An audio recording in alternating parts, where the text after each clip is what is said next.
아침 묵상 하루 한 장 시작하겠습니다. 먼저 기도하시겠습니다. 하나님, 당신은 모든 영광과 찬양받기에 합당하신 분임을 고백합니다. 우리도 예수님과 같이 사랑하고 현명하게 행동하여 다른 사람들을 당신의 구원과 희망으로 이끌 수 있도록 붙드시고 인도해 주시기를 원합니다. 오늘 서로 사랑하며 세워주고 격려하는 삶으로 하나님께 영광 올려드릴 수 있기를 원하고 우리 구주 예수 그리스도 이름으로 기도드리옵나이다. 아멘.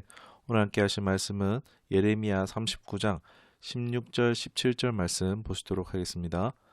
너는 가서 구스인 에벳멜렉에게 말하기를 만군의 여호와 이스라엘의 하나님의 말씀에 내가 이 성에 재난을 내리고 복을 내리지 아니하리라 한 나의 말이 그날에 내 눈앞에 이르리라. 여호와의 말씀이니라. 내가 그날에 너를 구원하리니 내가 그 두려워하는 사람들 손에 넘겨지지 아니하리라. 아멘. 오늘 말씀의 제목은 그날의 심판과 구원이라는 제목으로 말씀 나누도록 하겠습니다.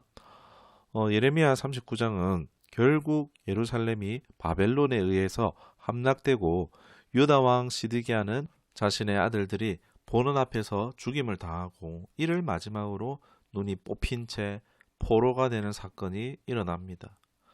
정말 어떻게 보면 하나님의 말씀이 오차없이 정확하게 성취되는 것을 볼 수 있습니다. 유다를 향한 선포되었던 심판이 이루어진 것입니다.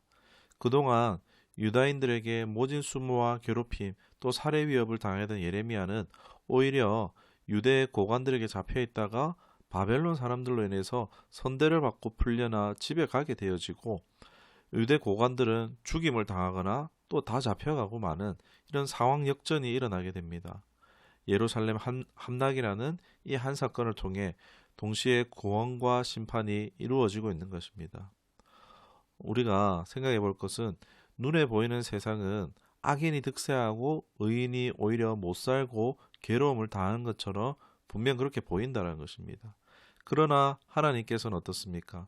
예레미야가 옥중에 있을 때도 더욱 함께 하셨죠. 말씀을 주시고 위로를 주시고 힘을 주신 것을 볼 수 있습니다.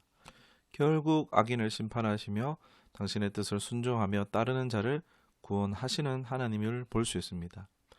세상의 물질과 권력과 지혜 어떤 것보다도 하나님을 따르는 것이 가장 안전하며 하나님의 날, 구원의 날, 그날이 언제인지는 정확히 알 수 없겠지만 반드시 임하게 된다라는 것을 하나님의 말씀 그대로 이루어진다는 것을 우리가 믿을 수 있습니다. 이 하나님의 때에 심판과 구원이 동시에 이루어지는 것을 가지고 우리가 좀 생각해 봤으면 좋겠습니다. 우리가 어려움을 만났을 때 하나님의 구원을 간구합니다. 그런데 그 응답이 사실 어떻습니까? 빠르면 좋겠는데 더딘 것 같아서 답답할 때가 사실 많습니다. 오늘 말씀을 통해서 깨닫는 것은 이 구원과 심판이 함께 일어난다라는 것입니다. 당장 우리 삶에 구원이 일어나지 않는 것 같은 것은 반대로 어떻습니까? 진노의 대접이 아직 차지 않았다라는 것을 말합니다. 계시록 6장 10절 11절에 보면은 하나님 어느 때 심판해 주시겠습니까? 라고 할 때 하나님께서는 그 순교자의 수가 차기까지 조금만 참으라 라고 이렇게 말씀하신 걸 볼 수 있습니다. 즉 하나님은요 성급히 심판을 행하시는 분이 아니라는 것입니다. 또 반대로 얘기하면은 성급히 구원을 베푸시지도 않는다는 것이겠죠. 만약에 우리가 죄인 되었을 때 하나님께서 서둘러 우리를 심판하셨으면 여기에 살아서 이 말씀을 전하거나 듣고 있는 사람이 있겠습니까? 로마서 1장 18절처럼 모두가 하나님의 보좌 앞에 서게 될 때 누구도 핑계할 수 없게 하실 하나님이시라는 것입니다. 심판에 떨어져도 나 억울해요 라는 소리가 못 나도록 하신다는 것입니다. 반대로 어려움을 당하는 자에게 대해서 응답이 늦어지면 어떻습니까? 괴로움이 점점 더 커지겠죠. 여기에 대해서 하나님이 어떠하실까요? 사실 우리 하나님은 아버지 하나님이십니다. 우리의 그런 아파하심을 더 아파하시는 하나님이십니다. 애가 타시는 하나님이십니다. 하나님이 하나님의 그 말씀의 뜻에 순종하기 위해서 고난받을 때 어찌 더 사랑하지 않으시겠습니까? 사무엘하 16장 12절에 내 원통함을 감찰하시리니 그의 저주 때문에 여호와께서는 선으로 갚아주시리라. 아멘. 이건요, 다윗이 억울하게 도망할 때에 시므리라는 자가 다윗을 막 저주합니다. 다윗의 부하가 시므리를 죽일까요? 하지만 그러나 다윗이 하는 이야기가 하나님께서 내 원통함을 아시고 나를 불쌍하게 여겨서 선을 베푸실 줄 몰라 하면서 냅두고 온전히 그러한 고난을 당한다는 것입니다. 여러분, 우리가 사망의 음침한 골짜기로 다닐지라도 해를 두려워하지 않음은 주께서 나와 함께 하심이라는 이 말씀처럼요.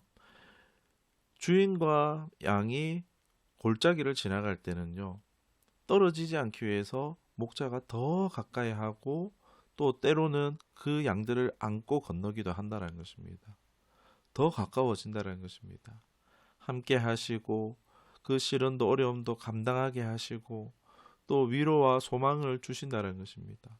장차 큰 영광으로 갚아주실 것입니다. 세상적으로 주를 위해 억울한 일, 손해보는 일을 당할 때에 하나님은 우리에게 버티고 인내할 수 있게 함께 하시고 힘을 다하십니다. 보상을 또 준비하고 계시는 하나님이신 줄 믿습니다. 하나님의 날은요, 반드시 임하게 되어져 있습니다. 그날이 언제 올지는 유다 고관들처럼 코앞에 재단이 다가와도 분간하지 못하나 하나님을 의지하고 따르는 자들에게는 많은 위로로 함께 하시며 버티게 해주십니다. 그 날에 이제 역전되리라는 찬양처럼 예레미야의 상황처럼 하나님은 하나님을 바라고 구하는 자들에게 반드시 역전을 허락하실 것입니다. 이 눈에 보기 어떠하든지 세상의 길, 나의 길이 아니라 고난의 길 같이 보일지라도 자기를 찾는 자들에게 상 주시는 하나님이신 줄 믿고 끝까지 포기하지 않기를 예수의 길로 믿음의 길로만 따라가는 우리 모두 될 수 있기를 주님의 이름으로 축원합니다. 기도하겠습니다. 하나님, 심판과 구원은 동전의 양면같이 붙어있음을 봅니다. 공의와 사랑의 하나님, 하나님 완전하십니다. 하나님의 심판은 의로우십니다. 하나님의 인내와 자비의 사랑은 끝이 없습니다. 그러나 한계를 정하신 하나님, 하나님의 때가 있음을 기억하고 선한 데는 지혜롭고 악한 데는 미련한 우리가 되게 하여 주시옵소서. 감사드리며 예수님의 이름으로 기도드리옵나이다. 아멘.